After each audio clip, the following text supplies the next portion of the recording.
une nouvelle vidéo qui, comme son nom l'indique, est ma vidéo pour mes lectures coup de cœur de 2023. Elle arrive un petit peu tard, c'est vrai, mais je ne fais qu'une vidéo par semaine. Comme vous le savez, j'arrive pas à en faire plus. Il y a souvent des piles à lire au début de l'année, le Romanticity Challenge, le Tarot Book Challenge. Et donc en fait, en faisant une vidéo par semaine, ça a repoussé gentiment jusqu'à mi-avril. Ce sera mi-avril quand vous verrez la vidéo à peu près. On va pas s'attarder sur chaque livre parce qu'il y en a plus de 30. Voilà, il y en a ça. Plus encore un petit peu ici. Je crois qu'il y en a 34 ou 35. Donc on va pas vraiment s'attarder, je ne vais pas forcément faire des résumés.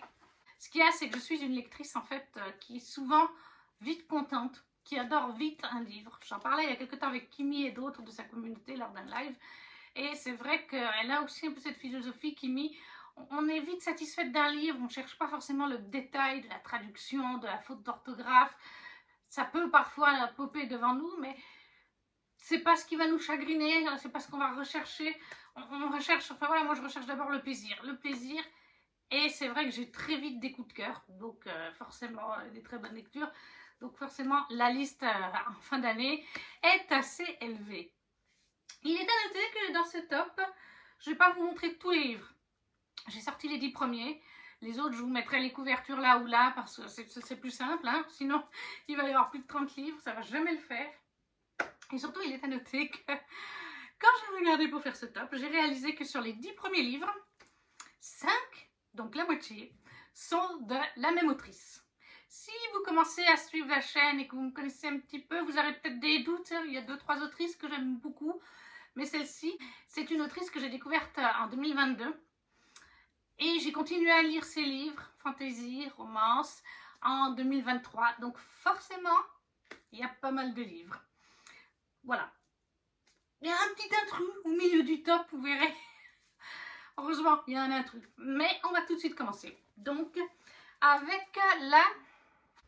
Ah oui, il est à noter aussi que j'ai noté 35, 2, 10, mais c'est pas forcément un classement fixe. Hein.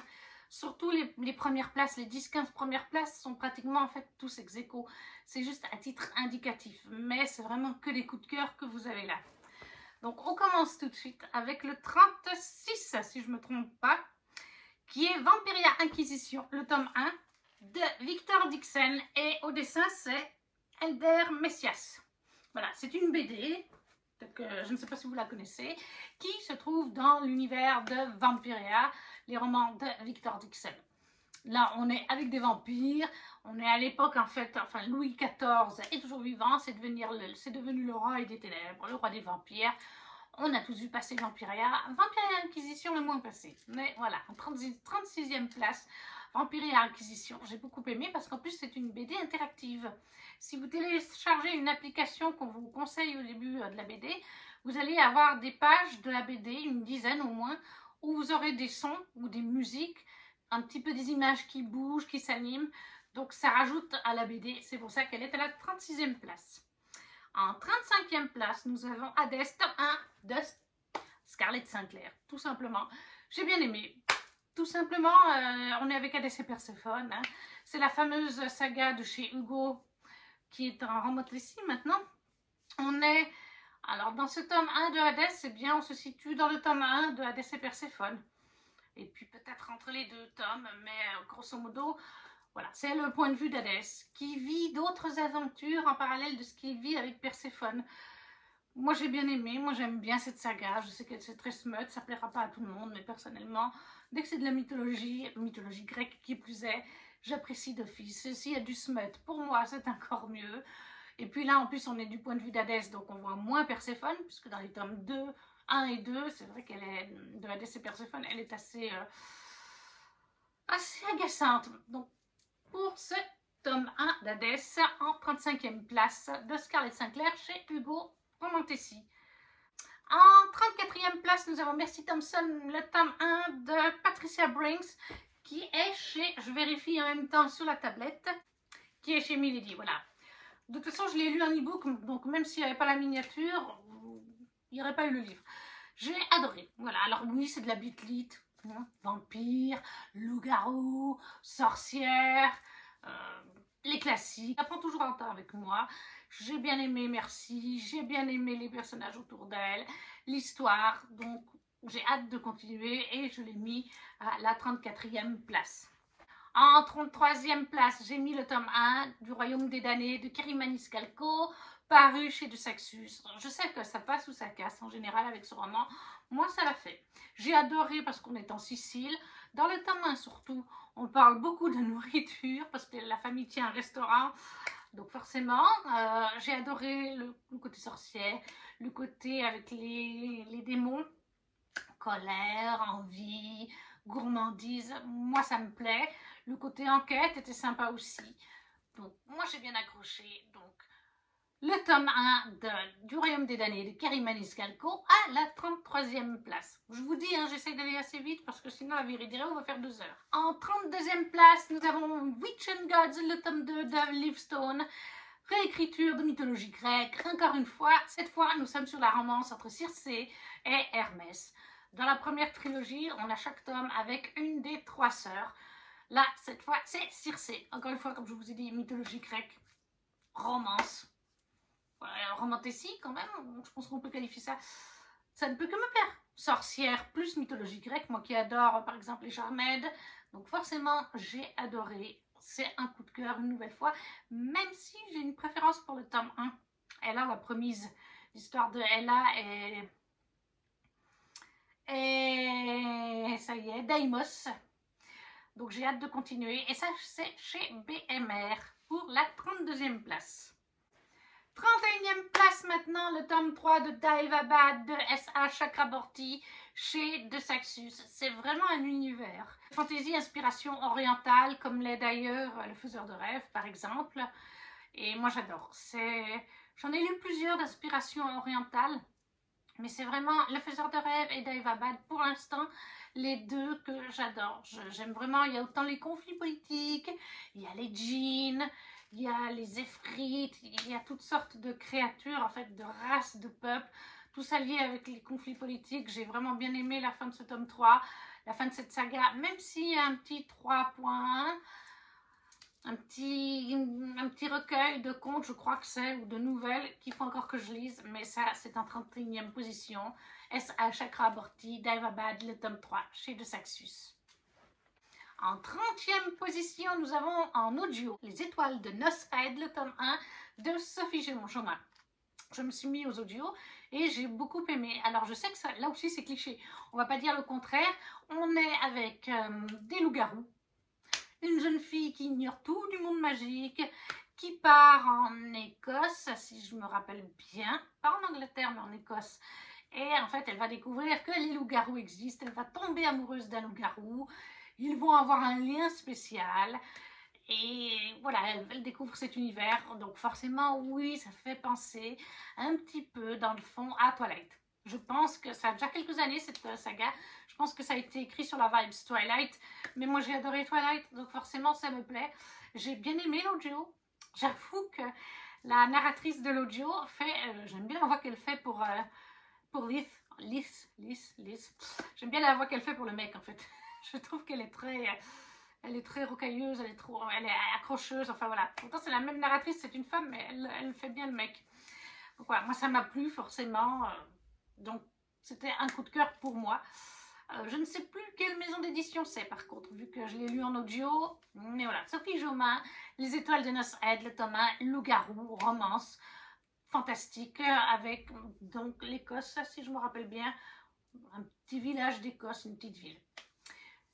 Après, on passe à la 29e place, Royaume Céleste de Tsulitan, le tome 1, chez Stardust, une filiale donc de Hugo. J'ai aimé, on est là sur fantasy inventée, un univers de fantasy inventé, mais d'inspiration d'Asie. Alors, je préfère toujours vous dire d'Asie, parce que j'arrive jamais à savoir si c'est plutôt inspiré Japon, Thaïlande, Chine. Je connais très mal ces cultures, donc pour moi, c'est donc un plaisir de découvrir un petit peu mieux leurs traditions ou leurs mythes et contes ou inspiration de ces univers-là, mais je ne sais pas cibler. Donc je préfère vous dire que c'est des mythologies, inspiration, mythologie asiatique. On a donc les dragons, Oui, on a les dragons, on a un conflit politique, on a la déesse de la lune, on a Saphir, on a un love triangle, c'est vrai. Mais j'ai beaucoup aimé, j'ai l'impression, tous les romans que j'ai lus en 2023 et même là en 2024, d'inspiration asiatique, il y a celui-là et un autre, je pense que j'ai dû mettre l'autre plus bas dans le classement. C'est une plume, je trouve, poétique. Je ne sais pas comment vous dire, il y a une douceur, il y a une poésie dans la manière de raconter, parce que ces autrices ont quand même, je pense, des origines de ce pays, vu leur nom de plume. Et c'est différent de la fantasy, high fantasy classique, anglaise, américaine. Il y a quelque chose en plus. Il y a de la douceur, il y a de la poésie. Des fois, ça peut paraître lent, mais moi, même si c'est lent, il se passe quand même des choses. Il y a quand même des conflits politiques, il y a quand même des guerres, des machins. Et ça me plaît. En fait, j'adore. Je passe toujours des bons moments avec plusieurs de ces romans de ce type-là. En 28e position, nous avons, que je le trouve, Evie Wild, le tome 1 de Helen Harper chez Bookmark. J'ai surkiffé en fait. C'est clairement, je crois qu'on appelle ça un peu de l'urban fantasy. Hein. On est clairement dans notre monde, dans notre société, mais un petit peu différente, où en fait la magie est connue et il y a un espèce de gouvernement pour gouverner la magie, pour que les êtres fassent les choses comme il faut. Et Evie est une sorcière qui vit avec son chat. Le chat est super top délire, il a un caractère bien trempé, Evie aussi. Et Evie, en fait, elle fait sa petite magie de son côté, mais le gouvernement magique, elle en a un peu rien à faire. Puis elle va se retrouver liée à un magicien, un sorcier de ce gouvernement. Et voilà, elle n'a pas la langue dans sa poche, ni son chat. Et on va découvrir plein de choses. Bref, une urban fantasy assez drôle, assez déjantée un petit peu. Ça fait du bien de temps en temps, sans prise de tête. Donc, Evie Wild, le tome 1 d'Helen Harper chez Bookmark en 28e position. En 27, nous avons une autrice française, L'Engrangetant, le tome 1 de Nell Pfeiffer. Là, j'ai vraiment adoré le concept. Alors, on est dans du young adulte plutôt, c'est vrai.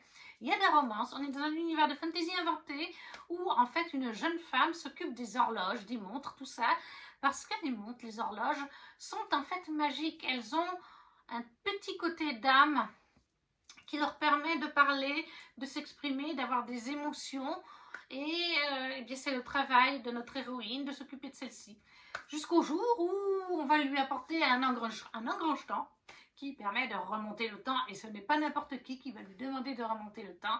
Et à partir de là, va s'en suivre plein de péripéties.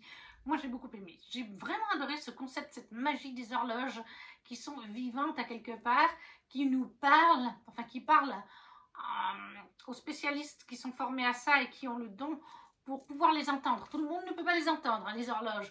Vous et moi, on ne les entendrait pas, mais j'ai adoré. En plus, c'est une autrice française, donc c'est toujours agréable. En 26, c'est All Souls, le tome 2 de Deborah Harkness. C'est moins connu, All Souls, c'est le vrai titre, mais si je vous dis Le livre perdu des sortilèges, c'est le nom du tome 1, ça vous parle peut-être plus.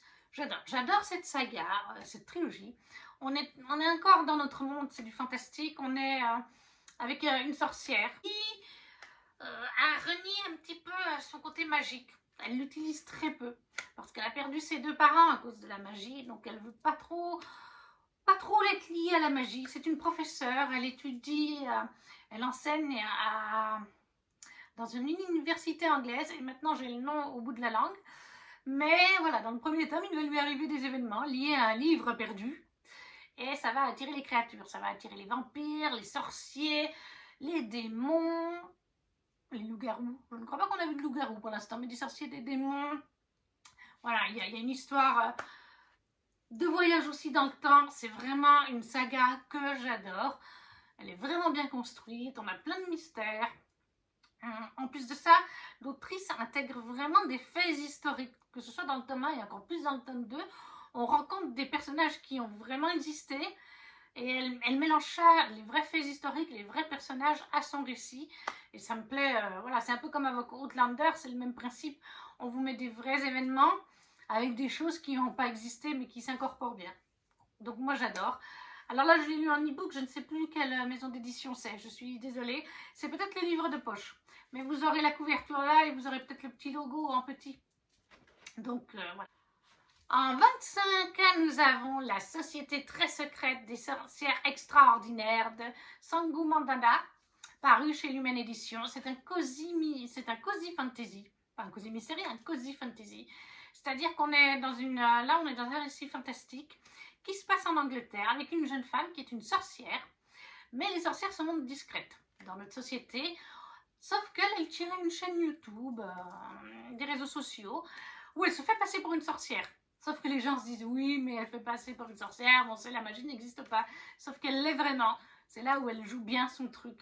Mais un jour, un homme va la contacter pour qu'elle s'occupe en fait de 3 jeunes sorcières qui n'ont pas de maman, pas de professeur. Et les sorcières ont besoin d'être formées. Elles ne peuvent pas faire tout et n'importe quoi. Donc, est-ce qu'elles se sentent capables de faire ce challenge, de s'occuper de ces 3 jeunes sorcières ou pas? Et elle va forcément, vous imaginez bien, relever le challenge. Et il y a d'autres personnages qui gravitent autour de ces 3 petites sorcières. Il y a beaucoup de représentations. Notre héroïne est une femme de couleur. Il y a un couple LGBT aussi à l'intérieur. Donc ça apporte de la diversité déjà sur plusieurs thématiques. Et puis on est sur un cozy fantasy. C'est comme le cozy mystery, c'est quand c'est doudou. Tout simplement quand c'est une lecture où on a le smile, doudou, cocooning, qu'on se sent bien dedans. Et c'est tout à fait ça. Les personnages sont attachants. On est un peu sur une thématique de fond de family. Donc une famille par le cœur et non par le sang. Ça, c'était donc pour la 25e place. Nous passons à la 24e place, que je la trouve. 25 Faubourg des Étoiles de Laetitia Arnaud chez Twinkle Édition.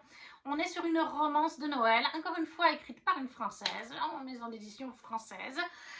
Une petite maison d'édition. Donc c'est une romance de Noël qui se passe à Paris, pas loin de Montparnasse, avec une jeune femme qui hérite de sa tante, il me semble, un petit magasin. Vous savez, ce genre de petit magasin doudou où on vend des bougies qu'on peut faire soi-même, des plaids, des jolis petits coussins, un petit peu de vaisselle, des petits mugs, des machins comme ça.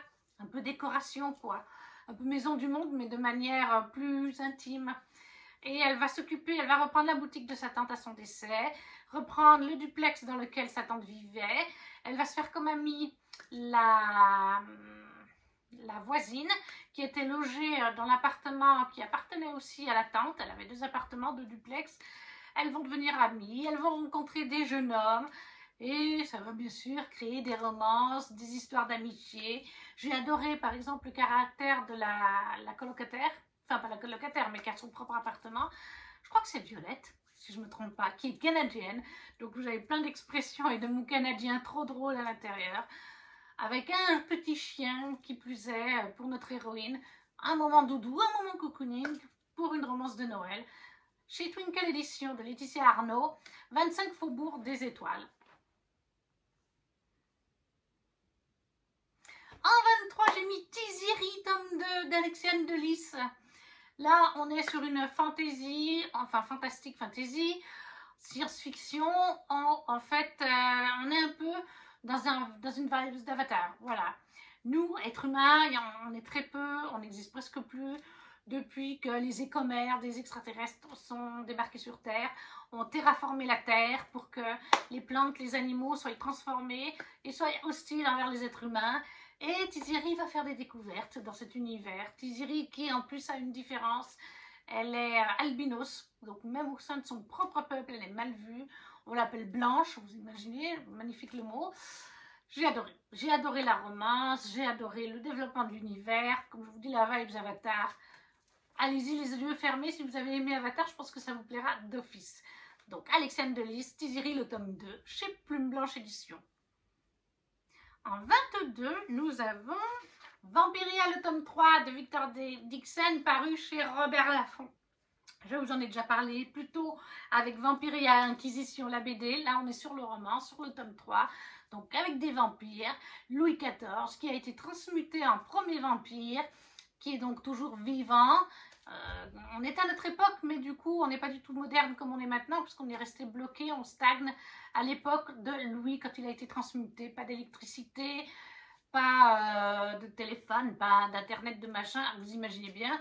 Mais j'aime beaucoup parce qu'en plus, On se demande comment il a été transmuté, la rébellion, comment ça va se passer. Notre héroïne Jeanne, on sent qu'il y a quelque chose, peut-être qu'on ne sait pas tout.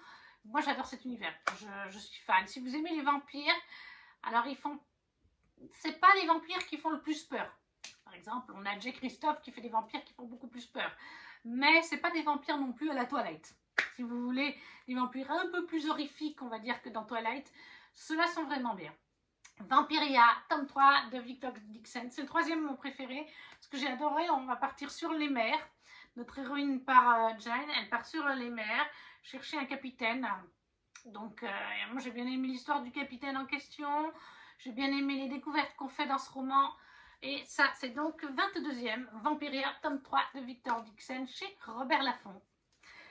En 21e position, nous avons Les Chroniques des Fleurs d'Opale, tome 2.1 et 2.2 de Yelena en auto-édition. J'ai vraiment adoré cette saga de Yelena qui est en 4 tomes, à chaque fois divisée en 2 parties. J'adore la plume de Yelena, j'adore. Alors c'est une plume particulière qui ne plaira pas à tout le monde parce qu'elle est un peu d'époque. Mais je trouve qu'elle est cohérente avec le récit de Yelena parce que des fois dans certains récits, on est genre une plume, on est à une époque antérieure à la nôtre, dans un univers inventé, hein, mais on utilise des expressions genre de notre époque. Et dans ce cas-là, ça fait un décalage. J'en parlais il y a quelques temps avec quelqu'un. Ça fait un décalage parce qu'on est genre 300 ans en arrière dans le style d'époque, dans un univers inventé, et ils sont presque là, yo, comment ça va? Ils ne parlaient pas comme ça il y a 300 ans. Donc moi je trouve que la plume est cohérente. J'ai adoré l'univers que Diftil, j'allais dire. J'ai adoré l'univers que Yelena nous a fait avec ses divinités. Elle a aussi créé dans ces deux tomes, puisqu'à chaque fois ils sont divisés en 2 parties, elle a vraiment créé une famille de cœur. C'est pas forcément une famille de sang, c'est une famille de cœur, encore une fois, avec des personnages attachants qui ont chacun leur caractère.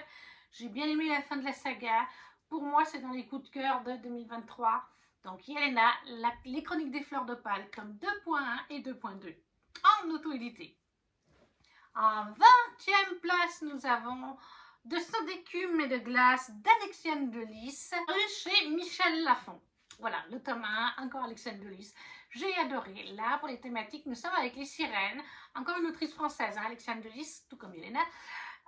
Nous sommes avec des sirènes, mais ce n'est pas les sirènes telles qu'on les connaît, c'est les Marie Morgan.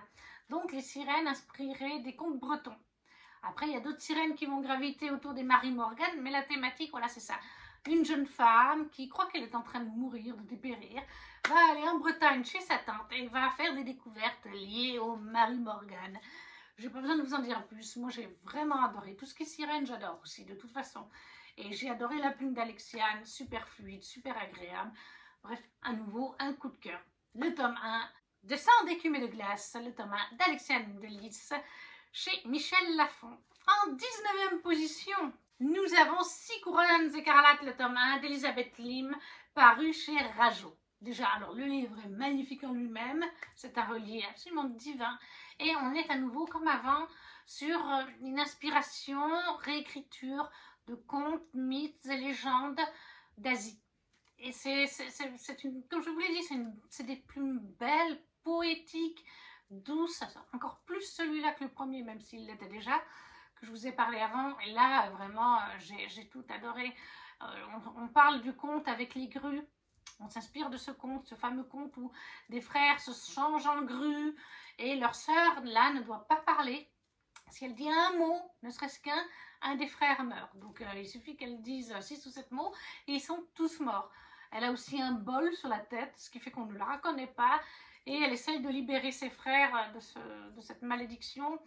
Eux-mêmes essayent d'aider leur sœur. Enfin bref, ils essayent de s'aider mutuellement.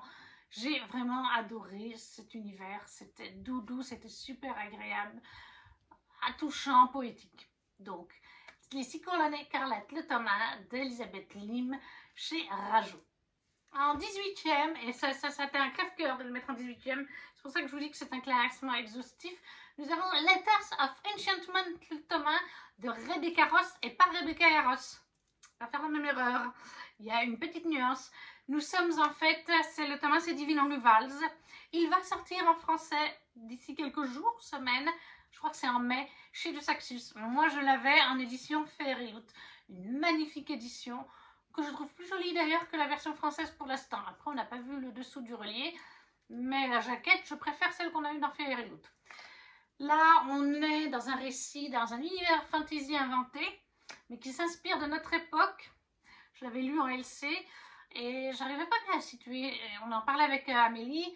On en est venu à se dire que l'époque devait correspondre à peu près à la Première ou Deuxième Guerre mondiale, mais dans un univers fantasy inventé. Mais si on doit situer une époque, on est à peu près entre ces deux eaux. Et en fait, on va suivre une jeune femme qui veut devenir journaliste.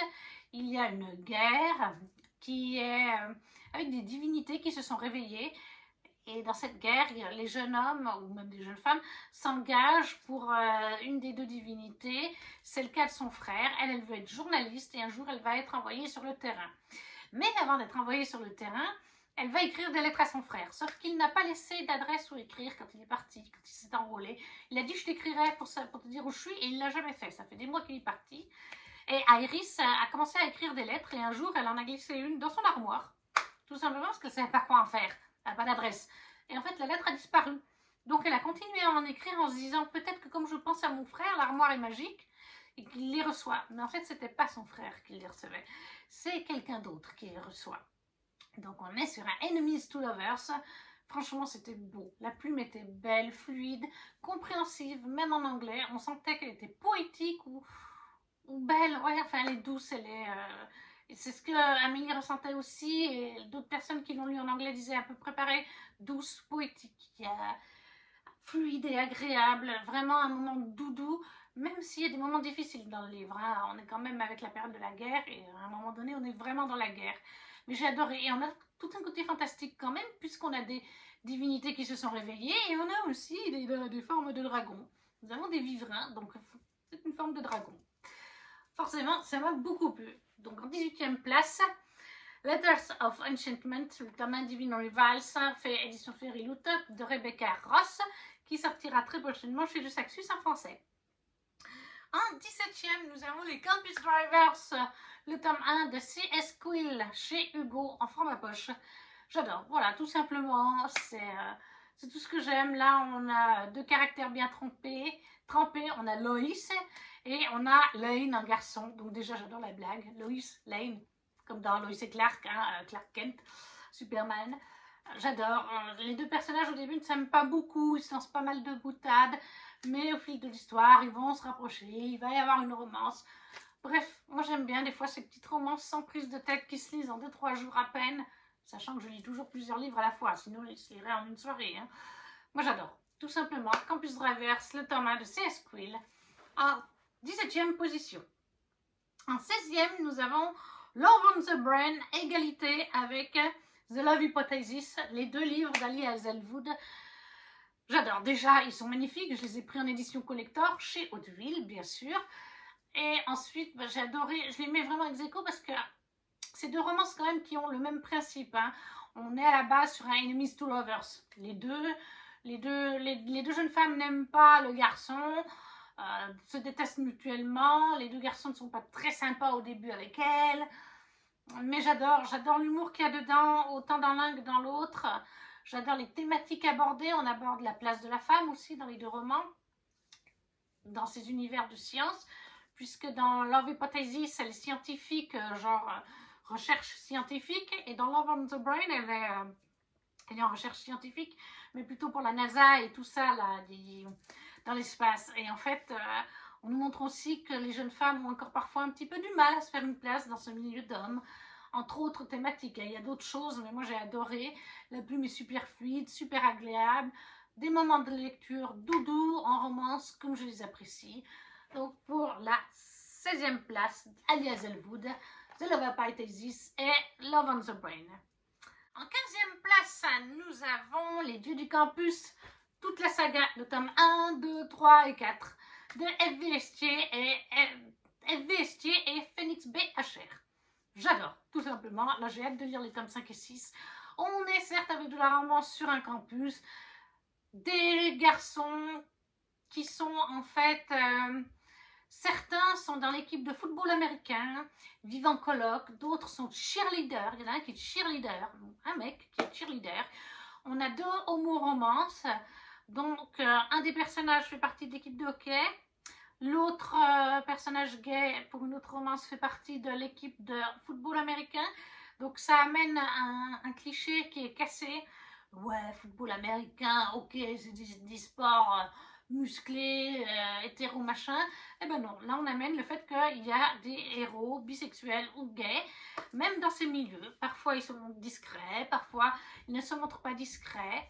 Dans le premier tome, c'est une romance MF, mais le garçon qui est le quarterback de l'équipe de le héros, il est quarterback de l'équipe de football américain. Et en fait, c'est pas juste un beau gosse qui aime faire la fête et jouer, et qui sait qu'il joue bien au sport et qui va pas faire ses études. Non, c'est aussi un bûcheur qui veut réussir ses études, parce qu'on sait que c'est souvent le cas, hein. Quand vous êtes doué à l'université dans un sport vraiment bon, que vous voulez faire carrière là-dedans, les études passent des fois en second plan, on vous fait une tape sur les doigts, mais non, Léander, il n'est pas comme ça. On a aussi une jeune femme dans le tome 3 qui fait des sports de combat, ce qui est plus rare pour une femme. Donc voilà, on casse un peu les codes avec, en tout cas les 4 premiers tomes, sur différentes thématiques. Sur ça c'est pas pour les filles, ça c'est pas pour les homosexuels, ça, lui c'est le beau gosse, donc forcément capitaine de l'équipe, quarterback, donc il va pas bosser. On casse un peu tous ces codes. Et au milieu de tout ça, on a des belles amitiés. On a encore une thématique de famille de cœur, tout simplement. Moi je trouve que toute cette bande de potes, et après leurs petites amies inclus, font une grande famille, se soutiennent les uns les autres. Donc moi j'ai adoré. Donc toute la saga, les 4 premiers tomes, des Dieux du campus de F.B. Estier et Phoenix BHR, encore une fois chez Hugo, en format poche pour ma part. Même si je les ai lus en e-book, là je me les rachète en poche, comme j'ai adoré la saga. En 14, où est le 14? Nous avons le Pont des Tempêtes, le tome 1 de Daniel L. Jensen. Voilà, encore une fantasy, une romantasy, avec enemies to lovers, une jeune femme badass comme je les aime, un jeune homme arène que j'ai adoré. On est sur une romantasy un peu pour le tome 1, surtout on est sur des îles. La plupart du temps on est sur des îles, puisque Arène est le roi des îles d'Itikana et du pont d'Itikana, qui connectent les îles les unes aux autres, qui permettent de connecter les continents sans passer par la mer, l'océan, ce qui prendrait beaucoup plus de temps, ce qui peut être aussi dangereux, hein, les tempêtes et tout ça. Et en fait, le père de Lara, le roi d'un royaume, veut conquérir Itikana. Il a élevé ses filles, voilà, dans le désert, loin de tout le monde. Elles sont là, elles ont toutes été élevées pour séduire, tuer, empoisonner, et il devra choisir l'héritière qui ira épouser Arène pour ensuite le trahir et le tuer. Mais ça ne se passera pas comme ça, vous imaginez bien. Donc moi j'ai adoré. J'ai donc mis ça en 14e place, Le Pont des Tempêtes, le tome 1 de Daniel L. Jensen, chez Brajlon, j'ai oublié de le préciser. En 13e position, nous avons Victorian Fantasy, le tome 2 de Georgia Caldera. Je l'ai lu en e-book, je ne me rappelle plus quelle maison d'édition c'est. Alors, la maison d'édition c'est Pygmalion apparemment, mais moi je l'ai lu en e-book, hein, je ne l'ai pas lu en livre physique. J'ai adoré ce tome 2. Je lis 3 choses de Georgia Caldera actuellement. J'ai lu les Victorian Fantasy, qui est pour l'instant une duologie. Je suis en train de lire, je suis au tome 3 des Brumes de Cendre Lune et Les Larmes Rouges. Et clairement, pour l'instant, parmi les 3 univers, c'est celui qui m'a le plus touchée et pour lequel j'ai eu un coup de cœur. J'aime bien parce qu'on a de la romance, on a des conflits politiques dans cette duologie, on a un petit peu, très légèrement de smut, on va dire, c'est pas du spicy, c'est du smut, mais on en a un petit peu qui est présent, comparé pour l'instant aux Larmes Rouges et aux Brumes de Cendre Lune. Voilà, donc là on est dans un univers, en fait on est dans un univers qui pourrait correspondre à un autre, parce qu'on vit dans une sorte de Londres alternatif, enfin d'une Angleterre alternative, dans un monde alternatif au nôtre, où en fait on a une reine, je crois que c'est la reine Victoria, qui est la reine d'Angleterre, mais qui est une immortelle, genre elle vit depuis des siècles, elle a un fils, un prince héritier, qu'on a découvert dans le tome 1. En fait, chacun de ces 2 tomes sont liés, mais peuvent se lier indépendamment. On rencontre les personnages du tome 1, du tome 2, surtout parce que c'est le prince, un des 2 personnages principaux, on le rencontre en fond dans le tome 1. Et suite aux événements qu'il va faire dans le tome 1, il va en fait découdre le tome 2. J'ai beaucoup aimé. On a des sorcières en quelque sorte. On a donc une immortelle. On ne sait pas bien ce qu'est Victoria, sauf qu'elle est immortelle. On nous évoque des sortes de dieux, de divinités dans cette saga. Mais je ne veux pas trop en dire. Mais moi j'ai adoré. Voilà, pour moi c'est ce que j'ai préféré pour l'instant de Georgia Caldera. La seule chose que je me demande, c'est s'il y aura un jour un tome 3. Parce que à la fin du tome 2, si vous lisez cette duologie, on ne résout pas le problème Victoria. On ne sait toujours pas exactement ce qu'elle est et elle est toujours là. Et clairement, elle risque de poser problème aux deux couples des deux tomes. Mais ça a été écrit à un sacré moment. Donc je ne sais pas, est-ce que ça n'a pas assez plu et qu'il n'y aura pas de suite, ou alors est-ce que même si ça a plu, ben, elle estime qu'elle a fini sa biologie et à nous de nous faire la suite de l'histoire. Étant donné qu'elle sera aux Imaginales, j'hésite à la rencontrer et à lui demander. Parce que j'ai rien trouvé sur internet. Donc c'est. Et je sais que je suis pas la seule. Dans les commentaires sur BookNook, il y avait en effet à quand le tome 3? On veut savoir. Donc voilà, Georgia Caldera, Victorian Fantasy, le tome 2 chez Pygmalion. Moi j'ai lu en e-book. En 12, nous avons le préquel du prieuré de l'Oranger de Samantha Shannon, paru chez De Saxus, la grosse brique. J'ai adoré, mais j'avais adoré le prieuré de l'Oranger et j'ai retrouvé tout ce que j'aime. De la high fantasy, avec des dragons, avec des personnages qui ont une sorte de magie, le prieuré de l'Oranger. On pourrait les qualifier de sorcières quand même, hein. Avec des conflits politiques, plein de royaumes, dont des reignaumes, gérés par des reines, qui sont sur des millénaires. Et là, on est dans le préquel, donc on est des siècles et des siècles avant. On nous parle en fait de certains événements qu'on a évoqués dans le tome 1 des siècles plus tard. Là, on nous parle de ces événements-là, d'autres encore plus anciens. Et moi, j'adore. Je trouve que l'univers est bien connecté, je trouve que l'univers est bien fait. On a beaucoup de représentations, on a des couples hétéros, on a des couples gays, on a des couples lesbiens. On a des personnages avec différentes carnations de peau, parce qu'on a plusieurs royaumes, comme je vous dis. Donc on a vraiment des différences à ce niveau-là. Bref, moi j'adore cet univers, mais c'est de la high fantasy. C'est des sacrées briques quand même. Je sais que tout le monde n'arrive pas à se lancer dedans. Mais personnellement, c'est des énormes coups de cœur à chaque fois. Donc le prieuré de l'Oranger, le préquel, donc le 0.5 de Samantha Shannon, chez De Saxus en 12e position. En 11e, nous avons le tome 1 des Royaumes Immobiles d'Ariel Holmes en audio. J'ai surkiffé ma lecture. C'était mon premier Ariel Holmes et j'ai adoré. J'ai adoré. On évoque des créatures qu'on connaît, mais on évoque des créatures qu'on connaît, mais moins que les faées ou les elfes. On nous évoque d'autres petites créatures, j'arrive pas à retrouver les noms, excusez-moi, mais pas des elfes ou des faées comme on a beaucoup en ce moment en fantastique fantasy, plus des petites créatures dont on parle des fois dans nos contes et légendes. Mais là, tous les noms me viennent au bout de la langue, c'est magnifique. Et j'ai adoré ça en fait, parce que les pixies par exemple, les pixies, elles y sont. Voilà, vous avez des pixies, mais vous avez plein de petites créatures de ce genre qu'on peut des fois entendre dans les folklores de certains pays, peut-être plus anglophones d'ailleurs, mais qu'on... Voilà, moi j'en avais déjà entendu parler dans certaines séries ou contes et légendes qu'on a par chez nous. Je crois qu'il y a des trolls, il est possible qu'il y ait des trolls, mais je ne sais plus exactement. Mais ce genre de créatures qui sont moins abordées en ce moment que les faées et les elfes.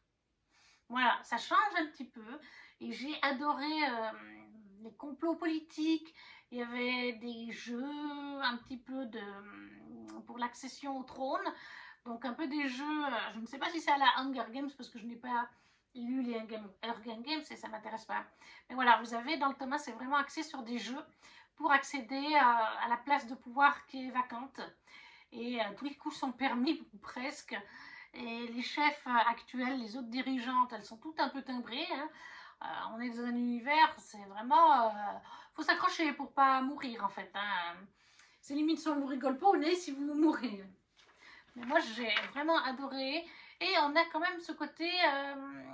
c'est fantastique parce on est dans un univers inventé mais qui est parallèle au nôtre en fait. Comme on le comprend au fil du récit. Donc moi j'ai adoré, moi j'ai surkiffé cette plume. Alors en audio c'est vrai qu'au début j'avais du mal à rentrer dedans parce que c'était un de mes premiers audios. J'en avais lu un ou deux autres avant et c'était des audios que je connaissais déjà. Donc même si je les écoutais dans la voiture et que j'avais pas toute l'attention, c'était pas grave. Là, c'est vrai que 2 ou 3 fois, d'un coup, je me suis retrouvée à me dire oui, là, je me rappelle plus, c'est qui ce perso, qu'est-ce qui s'est passé? Parce que comme je les écoute en voiture, tout d'un coup, j'étais concentrée 2-3 minutes sur la route. Bon, maintenant, ça va mieux. Mais une fois qu'on se plonge bien dans l'univers, moi, j'ai vraiment adoré. Et ça fait partie de mes coups de cœur pour l'année 2023. Donc, en 11e, Les Royaumes Immobiles d'Ariel Holz, qui est chez Slalom pour la maison d'édition. Et là, nous arrivons dans le top 10, donc je vais vous montrer enfin les couvertures. En 10e position, j'ai mis The Gilded Cage de Lynette Noni, le tome 2 de The Prison LR, paru chez Hachette Roman, je crois. Hein. Hachette Roman pour celui-là. J'avais adoré le tome 1, c'était déjà un coup de cœur en 2022. Le tome 2 est un coup de cœur en 2023. J'imagine que le tome 3 le sera en 2024. J'adore cet univers. À chaque fois, à la fin, Lynette Noni arrive à me faire waouh, oh, ah, parce qu'on a plein de révélations, plein de vérités qui sortent, de choses cachées. Voilà, la romance est super aussi. J'adore les conflits politiques qu'il y a entre plusieurs royaumes. Bref, moi j'adore cette année une Miss to Lovers au niveau de la romance, forcément. Moi j'adore. La plume est addictive, donc franchement ça c'est aussi pépite, énorme coup de cœur, et je sais que beaucoup de monde l'adore cette saga. À chaque fois, chaque tome plaît autant que le premier. Donc The Prison LR, le tome 2 de Lynette Noni chez Hachette Roman pour la 10e place. En 9e place, nous avons un tome 2 en anglais qui est donc A Light in the Flame de Jennifer Lermont-Root, qui est le tome 2 du spin-off, dont le tome 1 vient de sortir de From Blood and Ash, du sang et la cendre. En français, le spin-off, ils l'ont appelé La chair et le feu, le nom de la saga. C'est donc le spin-off de Le sang et la cendre, mais ça se passe des siècles et des siècles avant Le sang et la cendre. On va découvrir Nyktos, c'est à l'époque où les dieux sont tous réveillés. On va découvrir Nyktos et Serra, dont on a beaucoup entendu parler dans Le sang et la cendre de Nyktos. Serra, on ne la connaît pas encore, on la découvre là. Et on connecte, JLA connecte les deux univers et on est obligé de lire dans l'ordre de parution. C'est-à-dire, vous lisez les tomes Le sang et la cendre jusqu'au tome 3, puis le tome 1 de ce spin-off, puis le tome 4 du sang et la cendre, puis le tome 2 de celui-là, puis le tome 5 du sang et la cendre. Il faut vraiment lire dans cet ordre, parce qu'il y a des prophéties, il y a des personnages qui se connectent les uns aux autres dans les deux temporalités. Sinon, on est perdu. Moi, je trouve qu'on perd vraiment... Voilà, et je sais qu'il y a des gens qui ont demandé est-ce qu'on peut lire cette saga qui a des meilleures notes que Le sang et la cendre. On peut, mais je trouve dommage, parce qu'on perd certains aspects que JLA a mis dans ces deux sagas. Pour moi, c'est deux sagas coup de cœur. J'adore autant Poppy et Hawk que Nyktos et Serra, en fait. Je surkiffe. Je surkiffe la plume de JLA. C'est de la romanticie, bien sûr.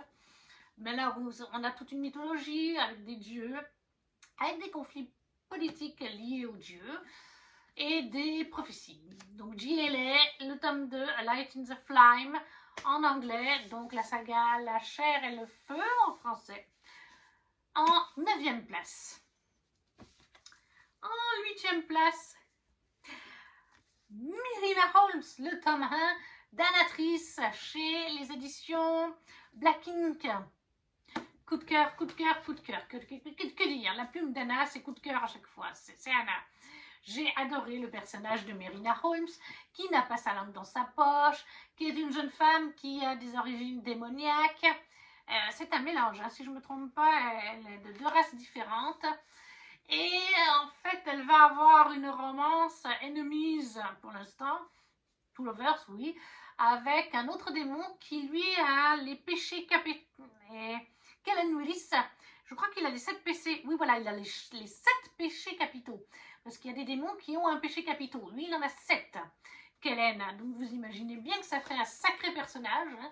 Gourmandise, colère, luxure, il les a tous. Et en fait, eh bien, j'ai adoré les deux personnages, leur relation enemies, le Spacey. Anna est une reine pour écrire le Spacey. J'ai adoré le papy. Je ne sais plus comment il s'appelle maintenant. J'ai un blanc, mais j'adore parce que Myrina elle a un grand-père, forcément, elle avait des parents qui sont décédés. et il lui reste que son papy. Et j'adore, elle est une démone, et elle l'appelle papy, lui-même est un démon, elle l'appelle papy. Et à chaque fois qu'il y avait papy, je sais plus comment il s'appelle son papy, mais ouais, papy machin, c'est des démons, elle est la papy. Donc non, franchement, j'ai adoré. Il y a encore une fois un retournement de situation que je n'ai pas vu venir. Anna est une queen pour ça. À chaque fois, elle va me retourner la tête, ou presque dans ses romans. Il y a vraiment à chaque fois un détail que je ne vois pas venir, qui retourne la situation et qui fait qu'on est oh, ah. Donc, Annatrice, Myrina Holmes, le tome 1, chez Black Ink Edition pour la 8e position. En 7e position, parce qu'il faut bien d'autres auteurs, Persona, le tome 1 de Yelena chez Hachette Roman. J'ai surkiffé cette lecture. De toute façon, je vous l'ai déjà dit avant, j'adore la plume de Yelena, qui est différente dans Persona, paru chez Hachette, que dans les Chroniques des Fleurs d'Opale qu'elle a fait en auto-édité. Ce n'est pas du tout le même genre de plume, puisqu'on n'est pas sur la même époque. Et puis, voilà, et puis il faut bien changer d'un livre à l'autre. Là, on est un petit peu dans une époque qu'on pourrait situer un peu comme la Rome antique. D'ailleurs, je trouve que ça se voit sur la couverture, ça fait un peu romantique. Mais on est dans un univers de fantasy complètement inventé. J'ai adoré parce qu'on a des personnages qui ont pour certains des différences physiques de couleur, etc. Mais aussi, il y a un personnage qui souffre d'une maladie de peau. On a un personnage qui, si je me souviens bien, Yelena s'est inspirée de ce personnage. Elle s'est inspirée pour ce personnage d'un patient parce que Yelena, elle est ergothérapeute dans la vraie vie, à côté d'être autrice. Et je crois qu'elle s'est inspirée d'un patient souffrant d'une maladie TCA, je ne sais plus.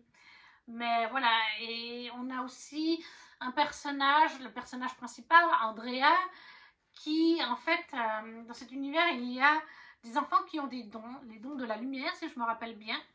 Et en fait, ces enfants sont mal vus parce qu'ils ont un don. Et par exemple, Andrea, son don, c'est de créer des masques. Et quand il met son masque qu'il a créé, le masque s'intègre à lui, son visage prend les traits de son masque et même son caractère, même sa voix, tout se module en fonction du masque qu'il a créé et qu'il peut retirer quand il veut. Hein. Et en fait, c'est ça qui est intéressant en plus, c'est que Andrea, c'est un garçon, il y a un terme pour ça, mais je ne le connais plus. Il est pas, il se voit pas forcément catalogué. C'est-à-dire, par moment, il peut mettre un masque de garçon, par moment un masque de femme. Il peut, autant au niveau des relations, il est très particulier comme personnage. Il y a un nom dans la vraie vie. Il est non-genré, je crois, ou asexué, je sais plus. Mais vous voyez ce que je veux dire? Il n'est pas traditionnel dans le moule de la société qu'on a aujourd'hui. Il se sent différent. Il va autant avoir des attitudes de femme que d'homme. Je crois qu'il peut éprouver des choses autant pour les hommes que les femmes, il me semble. Mais je suis plus sûre maintenant. Je l'ai lu il y a un an, donc ça remonte. Hein. Mais voilà, c'est un personnage, il n'a pas envie d'être catalogué, parce que dans cet univers, les enfants avec des dons, à leur majorité, soit ils se marient et ils perdent leurs dons, ils n'ont plus le droit de l'utiliser, ils le perdent, soit ils veulent continuer à utiliser leurs dons et ils vont rejoindre le culte de la lumière, donc la religion de cet univers. Vous ne pouvez pas être célibataire et partir avec votre don, ça n'existe pas. Et Andrea, eh ben, il ne veut pas ces deux options. Et lui, il veut être libre de faire ses choix. Il n'est pas dans le moule de la convention de leur univers, tout simplement. Ça, plus les deux autres personnages qui ont des maladies de peau, maladies mentales, des personnages de couleur, il y a vraiment de tout dans ce roman et la plume est fluide, c'est un young adulte mais super addictif. On sent que les conflits politiques vont entrer en vigueur petit à petit. Là, on a bien posé les bases, on sent que ça va se corser dans la suite. Donc, Persona, le tome 1 de Yelena, chez Hachette Roman en 7e position. En 6e position, nous avons les McCoy d'Alexiane Thiel chez Hugo Roman en format poche. Et là, en fait, eh bien, j'ai adoré. Comment vous dire, les mots-clés, on est avec les clans d'Écosse. Dans notre société moderne, actuellement, les clans n'existent pas. Enfin, il y a encore des noms de clans, mais il n'y a plus les clans, ça n'existe pas. Et là, en fait, on nous révélerait que oui, les clans, la société, le monde moderne croit que tout ça n'existe plus, que c'est la reine d'Angleterre, le roi d'Angleterre qui font la pluie et le beau temps, mais les clans continuent d'exister en douce et se livrent des guerres de clans les uns aux autres. Et Phèdre, notre héroïne, va être mêlée à tout ça puisque son papa était en fait le chef d'un clan qui a tout laissé tomber par amour pour sa femme. Et Phèdre va faire ses propres choix. On a bien sûr une romance. Le tome 1 et 2 sont ex-aequo, donc à la 6e place. Le tome 1 et 2 sont consacrés à Phèdre et à Caleb. Et après, il faut que je continue cette saga. Je suis au tome 3. Les tomes 3, 4 et 5 sont sur d'autres couples, d'autres personnages de clans, etc. Et je crois que le tome 6, ça regroupera un peu tous les personnages pour conclure toute cette saga autour de la guerre des clans. Mais moi, j'ai adoré. Si vous aimez l'Écosse, si vous aimez la romance, il n'y a pas de fantastique là-dedans. On est vraiment dans de la romance classique, mais avec les clans écossais. Je pense que ça peut vous plaire. Moi, en tout cas, ça a été pépite. Les McCoy, le tome 1 et 2 d'Alexiane Thiel chez Hugo, en format poche pour la 6e place. En 5e place, Anatrice et Shelby Cali chez les éditions Black Ink avec Epicur's Temptation. Là, les mots-clés, c'est romance entre prof et élève. Elle est presque majeure, hein, et de toute façon, il ne se passe rien entre eux jusqu'à ce qu'elle soit majeure. Il n'y a pas que la romance prof-élève, il y a aussi une thématique de harcèlement scolaire qui est présente et qui est profond, qui est bien amené, touchant. J'avais parfois les larmes aux yeux. Franchement, c'est un livre à mettre entre les mains des jeunes gens, enfin des jeunes gens de 16-17 ans au moins, même 18. Mais c'est un livre à mettre entre les mains des gens pour faire prendre conscience du harcèlement, jusqu'où ça peut aller, quelle forme il y a. Et ouais, il y a des moments difficiles dans ce roman, mais moi j'ai adoré. La romance est aussi belle et touchante, bien sûr. Le côté prof-élève, moi, il ne m'a pas dérangé. Parce que finalement, elle est pratiquement majeure. Et puis le prof, il a la trentaine, donc ça va encore. De toute façon, ça arrive des fois. Hein. Alors, c'est pas forcément des profs-élèves, mais les différences d'âge, ça existe dans les deux sens. Après, c'est sûr qu'avec un prof, je sais que des fois, ça passe moins bien pour les gens, mais ce serait dommage parce que c'est vraiment super bien écrit. Des sujets importants. Ça a tout ce que j'aime. Il y a du spacey aussi, bien sûr. Hein, c'est Anatrice. Il y a encore une fois un retournement de situation que je n'avais pas vu venir. Je vous dis, Anatrice, reine pour ça. Shelby Calki, c'était une découverte, j'ai bien aimé. J'arrive pas à savoir, enfin si, je pense savoir. Moi, je pense que Anna a écrit Le Garçon, les chapitres de Ryan. Mais c'est qu'une intuition. Mais elles écrivent aussi bien l'une que l'autre. Donc, Epicur's Temptation d'Anatrice et Shelby Calki chez les éditions Black Ink. En 5e position. En 4e position, Anatrice, Christmas Park chez Black Ink Edition, là aussi. Qu'est-ce que vous voulez que je vous dise? J'aime la plume d'Anatrice. Romance complètement déjantée. Romance de Noël, qui plus est, sexy, hein, bien sûr, il y a tout un côté sexy. Être majeur pour la lire, là aussi, j'ai adoré. Parce que même si c'est déjanté, sexy, spicy, il y a des côtés quand même touchants. Il y a 2 enfants dans le récit, c'est un papa célibataire. Et j'ai adoré les 2 gamins, en fait. Il y en a un qui a une histoire touchante, encore une fois. La potiote, là, elle est toute petite, elle est trop mignonne et tout. Notre héroïne n'a pas sa langue dans sa poche, elle a un sacré caractère. Bref, tout pour me plaire. Anatrice, quoi. Donc ça, c'est en 4e position. Christmas Park, romance de Noël d'Anatrice, chez Black Ink Edition. En 3e position, on change un petit peu. On a un intrus. Fille d'or d'Ophélie Duchemin chez les éditions Plume Blanche, le 3e tome des Gardiens d'Ulgarine. Réécriture de contes, cher à mon cœur. Le tome 1, c'était La Belle et la Bête. Le tome 2, La Petite Sirène. Et là, nous avons, je pense que ça se voit, réponse. La plume d'Ophélie, encore, c'est une autrice française, comme plein d'autres dans cette pile. Mais la plume d'Ophélie est poétique, elle est belle, elle est fluide, elle est magique, elle m'envoûte dans chacun de ces 3 tomes de cette saga. C'est la conclusion d'ailleurs, et j'étais triste de quitter cet univers. Ça a été encore un beau coup de cœur. Les personnages sont attachants. On a une espèce de famille de cœur aussi dans ce tome-là pour Cléa. Voilà, pour Cléa. J'ai adoré. Il y a un côté sombre aussi, un petit peu, mais j'ai surkiffé cette lecture. Énorme coup de cœur là aussi pour Ophélie Duchemin. 3e tome des Gardiens d'Ulgarine.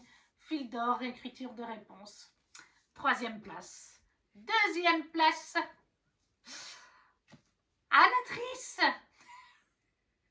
La reine courtisane un one-shot de fantasy, cette fois, une romantasy, qui se déroule dans l'univers de la Guilde des Ombres, mais vous n'êtes pas obligé d'avoir lu la Guilde pour le lire, ou vous n'êtes pas obligé de lire la Reine Courtisane pour lire la Guilde. Vous avez juste 2 personnages qui viennent faire un caméo dans ce roman qui se passe genre 400 ans ou 500 ans avant la Guilde des Ombres. Mais j'ai adoré, les personnages sont super attachants, ils ont chacun un caractère bien trempé, c'est une romantasy enemies to lovers, encore une fois, avec des pouvoirs magiques, un univers de fantasy tout à fait inventé, comme je vous dis. Moi j'ai surkiffé. Et puis la plume d'Anna, vous avez encore une fois le côté spicy, vous avez le côté fantastique, magique, les peuples, les conflits politiques, donc franchement, pépite, 2e place, la Reine Courtisane. Ça c'est l'édition collector de chez Planking, hein, mais il y a une autre couverture pour l'édition classique. Et finalement, la première place, est-ce que j'ai vraiment besoin? Voilà, j'ai l'impression de jouer à Johanna. Je crois qu'avec Johanna, on est un peu pareil, on se comprend. Anatrice, la Guilde des Hommes, le 3.2, la fin de la saga, tout simplement. Mais c'est autant le 3.1 que le 3.2. Mais comment voulez-vous ne pas le mettre à la première place? C'était l'année de sa sortie en plus. Franchement, cet univers, il est tellement bien écrit. On est dans de la dark fantasy, dans de la high fantasy. On a des déesses, des dieux et des déesses. On a des dragons. On a des elfes, des elfides. On a des nains. On a des assassins. On a des humains, heureusement. On a plein de choses là-dedans. Et moi, je compare souvent la Guilde des Ombres dans son un petit peu à du Tolkien. La plume d'Anna, pour moi, est du level de Tolkien. C'est addictif. Pour certaines personnes, ça va être difficile. C'est de la dark fantasy, comme je vous dis. Il y a du sang, il y a des morts, il y a des complots politiques, il y a de la manipulation mentale. Il y a des choses qui peuvent mettre mal à l'aise dans le tome 1.1 et le 1.2. Mais comme on en a parlé avec Anatrice, comme j'en parle aussi des fois avec Johanna de la Citadelle de mes lectures, il faut passer le tome 1 au complet, parce que les tomes sont divisés par 2 livres à chaque fois. C'est les bases pour les tomes 2 et les tomes 3, pour bien comprendre le comportement de Panama. Moi, je peux que vous conseiller, et c'est vraiment de la fantaisie autant pour les femmes que pour les hommes. Anna le disait récemment, elle a autant un lectorat féminin que masculin. Il y a plus de femmes, mais il y a quand même des hommes qui lisent la Guilde parce que, comme je vous dis, c'est hyper fluide, c'est hyper mature comme plume, c'est hyper constructif, il y a des moments dark. Donc oui, ça convient aussi aux hommes. Il ne faut pas croire que ça va être une romantasy. C'est pas de la romantasy. Bien sûr qu'il y a un peu de romance, mais c'est pas la thématique de base. Donc ça, vraiment, le coup de cœur de l'année 2023, s'il faut vraiment en mettre un, ce sera un. Mais les 10 que je vous ai présentés là, et surtout tous les Anatrices, avec un intrus au milieu, au fil du chemin. Bon, elles sont de la même maison d'édition, hein, au niveau de... Voilà, mais Anatrice. Ce qui en ressort, c'est que pour moi, c'est une plume, c'est une autrice... C'est pas juste sa plume, moi je l'ai rencontrée aux Imaginaires, je vous en ai déjà parlé il y a quelques temps. Anna adore parler avec ses fans si elle a le temps. Elle vient liker vos posts, mettre un merci, elle vous repartage en story. Si vous allez échanger quelques mots en privé, je l'avais fait l'année passée, je crois. Pour les Imaginales, j'avais jamais rencontré d'autrice. Et je savais pas s'il fallait dire tu ou vous aux auteurs, c'est toujours ce qui me chagrine. Et en fait, je me rends compte, beaucoup d'auteurs disent non, non, non, tu dis tu, s'il te plaît, on est entre nous, c'est pas... Voilà, mais Anna... tout chez Anna, sa gentillesse, sa plume, ses univers. Anna, première place, la Guilde des Ombres, le 3.2, parce que c'est la fin de la saga. Et voilà, la vidéo est à présent terminée. Vous avez vu les 35 livres, je ne sais plus combien, passer devant vous. Et voilà les 10 meilleurs. Je les avais cachés pour la miniature. Comme ça, c'était vraiment la surprise. N'hésitez pas à me laisser un commentaire en me disant votre top 10 par exemple, ou votre top 3 de l'année 2023, si on en a en commun parmi toute la liste. Si vous ne savez pas quoi mettre, vous me laissez juste un petit emoji, ça fait toujours plaisir. Un petit pouce, à partager la vidéo si vous avez envie. Et nous, on se retrouve très vite pour une nouvelle vidéo. Ciao, ciao!